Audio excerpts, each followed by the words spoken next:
네, 안녕하세요. 삼성전자 주주분들 강프로입니다. 삼성전자 같은 경우에는 오늘 시장에서 5% 급등을 하면서 11만 7천 원 역대 최고치의 신고가를 달성을 했죠. 그렇다 보니까 삼성전자 주주분들 같은 경우에는 내가 지금 추격 매수를 진행해야 되는 건지 아니면 만족하고 매도를 진행해야 되는 건지 당연히 고민되실 수밖에 없을 거예요. 그래서 제가 오늘 종목 분석 영상에서는 앞으로 삼성전자의 주가가 어떠한 흐름을 그려낼 건지, 그 과정 속에서 우리가 어떻게 정확히 대응을 해 나가야 되는 건지 자세하게 얘기 드릴 거니까 오늘 종목 분석 영상 같은 경우에는 삼성전자를 소유하고 계신 주주분들이라면 정말로 중요할 수밖에 없습니다. 그러니까 오늘 종목 분석 영상 절대 넘겨듣지 마시고 꼭 끝까지 집중해서 따라오세요. 그러면 본격적으로 종목 분석 영상 들어가기 전에 딱 한 가지만 부탁드릴게요. 5초만 시간 투자하셔서 좋아요 한 번만 눌러주시고, 아직까지 구독 안 눌러주신 주주분들 같은 경우에는 구독 한 번만 눌러주시고, 댓글로 삼성전자 화이팅 힘내자 응원의 댓글 남겨주시면 정말로 감사드리겠습니다. 일단 삼성전자에서 매도를 고민하고 계시는 주주분들 같은 경우에는 지금이 막연하게 삼성전자 고점이지는 않을까라는 생각에 고민을 하고 계실 거예요. 그런데 제가 결론부터 얘기를 드리면 삼성전자에서 우리가 지금 당장 매도를 던질 이유는 없다. 왜냐하면 삼성전자 같은 경우에는 11만 7천 원이 고점이 아니고 추가적인 상승률을 보여줄 수 있는 종목이기 때문이에요. 왜냐하면 우리가 지금 삼성전자 같은 경우에는 역대 신고가이기 때문에 사실상 윗구간에 매물대가 존재하지 않고 악성 매물이 없기 때문에 리스크만 없다면 추가적인 상승률을 충분히 보여줄 수 있는 상태인데, 최근까지 삼성전자를 괴롭혔던 리스크가 뭔가요? 바로 엔캐리 트레이드 청산이죠.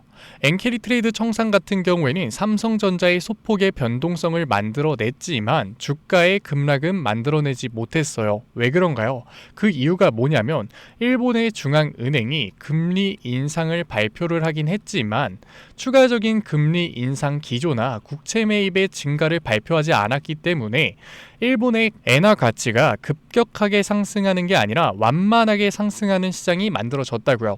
그렇기 때문에 급격한 엔캐리 트레이드 청산의 리스크도 소멸된 상태다.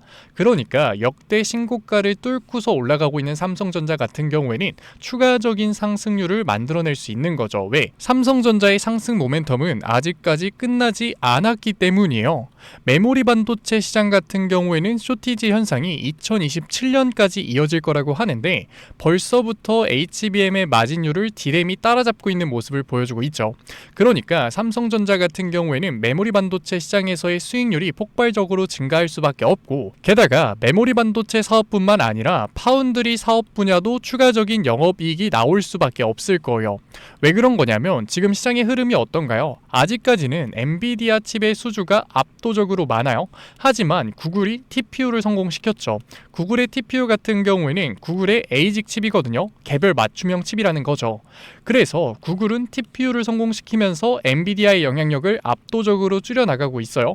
그렇다 보니까 애플을 포함한 빅테크들이 엔비디아의 영향력을 줄이기 위해서 에이직 칩에 공격적인 투자를 진행할 수밖에 없는 거죠. 그런데 결국 빅테크들이 에이직 칩에 투자를 한다라는 건 추가적인 AI 칩의 수주가 만들어질 수밖에 없다는 거예요. 그런데 TSMC 같은 경우에는 이미 수주 잔고가 포화 상태죠. TSMC는 아무래도 국영기업이기 때문에 공격적인 투자보다는 방어적인 성격을 띠고 있어요. 반면에 삼성전자 같은 경우에는 미국 시장뿐만 아니라 평택 5공장 같은 경우에도 재공사에 들어가면서 파운드리 사업 분야에서 굉장히 공격적인 투자를 보여주고 있죠.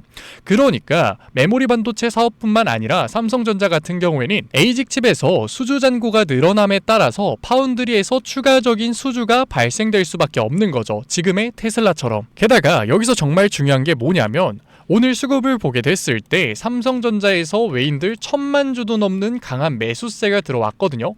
게다가 종목별 증권사의 움직임을 보더라도 JP모건 서울, 모건스탠리, 메릴린치에서 정말로 강한 매수세가 다시금 들어온 모습을 우리가 확인할 수 있어요. 사실 제가 지금 얘기 드린 삼성전자의 상승 모멘텀 같은 경우에는 주가가 상승하기 시작했을 때부터 있었던 상승 모멘텀이거든요. 그런데 왜 또다시 외인들이 삼성전자에서 개인들의 비싼 매도 물량을 윗구간에서 긁어주면서 매수를 진행하고 있는 걸까요?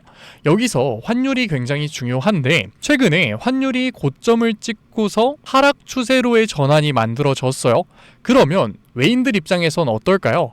삼성전자 같은 경우에는 상승 모멘텀을 가져가면서 추가적인 상승률을 보여줄 수 있는데 거기서 원화까지 강세가 된다, 원화 가치가 올라간다, 외인들의 입장에서는 돈을 2배로 벌고 있는 거죠. 안 그래도 엔캐리 트레이드의 리스크도 낮아지면서 레버리지 투자를 할 수 있는 시장이 만들어졌는데 삼성전자에 투자를 하면 수익률이 2배다? 당연히 외인들의 공격적인 매수세가 들어올 수밖에 없었고 앞으로 삼성전자 같은 경우에는 추가적인 상승률이 만들어질 수 있는 거죠. 그렇기 때문에 우리가 지금 당장 삼성전자에서 매도를 던질 이유가 없다라는 거예요. 만약에 개인들의 차익 실현이 나오면서 삼성전자 주가의 변동성이 만들어지게 됐을 때는 우리가 공포에 매도를 던지는 게 아니라 오히려 눌림목 구간에서의 정확한 매수 타점을 잡아가는 게 훨씬 더 중요하다라는 거죠. 그런데 제가 이렇게 얘기를 드리면 시장을 너무 낙관적으로 보는 거 아니냐라고 얘기하실 주주분들 분명히 계실 거예요. 제가 지금부터 얘기 드리는 내용이 정말로 핵심적인 내용이니까 지금부터라도 영상 집중해서 꼭 끝까지 시청하세요. 과연 이번 삼성전자의 상승 모멘텀이 어디까지 나올까요? 저는 그 변곡점이 바로 트럼프의 관세 법안이라고 생각을 해요. 트럼프 관세 법안 같은 경우에는 지금 시장에서 산성될 확률이 30% 정도밖에 되지 않아요. 그런데 트럼프 관세 법안 수출 기업인 삼성전자 입장에서는 위법이 되면은 오히려 좋은 거 아니야 라고 생각하실 수 있는데 지금까지 트럼프가 관세로 걷어들인 돈이 200조가 넘는다고 해요.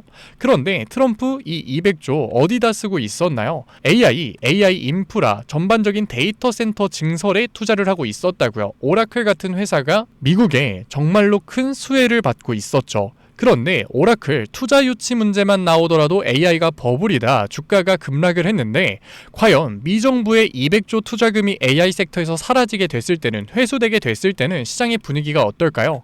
파괴적일 수밖에 없는 거라고요.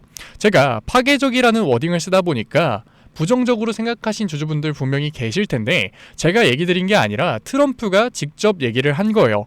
이번에 내 관세 법안이 위법이 되게 됐을 때는 시장의 영향력이 파괴적일 거라고. 그러면 제가 트럼프 관세 법안이 위법이 될 확률도 70%를 넘어서고 있고 위법이 됐을 때 시장의 영향력이 파괴적일 거니까 지금이라도 매도를 하라고 얘기를 하는 거냐, 말 바꾸는 거냐?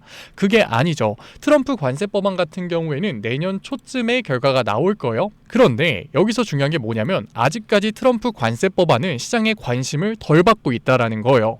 제가 미정부의 셧다운도 얘기를 드렸었죠. 미정부 셧다운은 계속해서 진행되고 있었지만 시장에 관심이 들어오니까 주가의 변동성이 만들어졌다고 얘기를 드렸는데 아직까지 트럼프 관세 법안 같은 경우에도 기간이 남아있기 때문에 시장에 관심을 덜 받고 있어요. 그러니까 삼성전자 같은 경우에도 분명히 추가적인 상승 구간이 만들어질 수 있다.